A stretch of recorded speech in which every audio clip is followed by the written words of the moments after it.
La tuberculose, c'est une maladie infectieuse liée à une bactérie, Mycobacterium tuberculosis, qui le plus souvent infecte les poumons, mais qui, dans de plus rares cas, peut infecter les ganglions, aussi donner des méningites et des infections au niveau du système cérébral, et de façon encore moins fréquente, des infections au niveau des organes digestifs.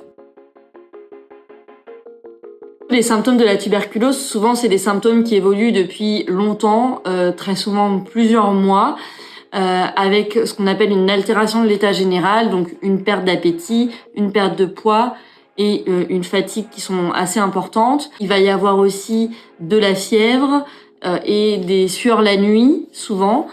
Et dans le cadre d'une atteinte des poumons, il y a très souvent de la toux et parfois des crachats avec du sang. La tuberculose, c'est une maladie qui se transmet par voie aérienne, qui est assez contagieuse.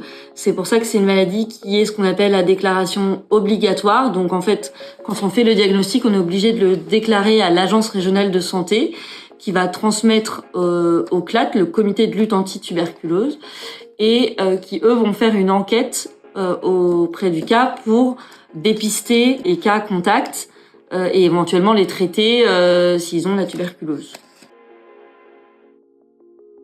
Donc le plus souvent, on fait le diagnostic dans le cadre d'une hospitalisation sur le scanner et les prélèvements respiratoires. Et ensuite, on commence le traitement qui sont des antibiotiques, 4 antibiotiques. Et puis, le patient sort d'hospitalisation. Il y a une surveillance de la tolérance des antibiotiques à faire par des prises de sang régulières.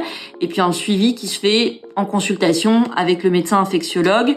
Et le traitement antibiotique, il est très prolongé, c'est minimum 6 mois, puisque la tuberculose est une bactérie qui pousse très lentement.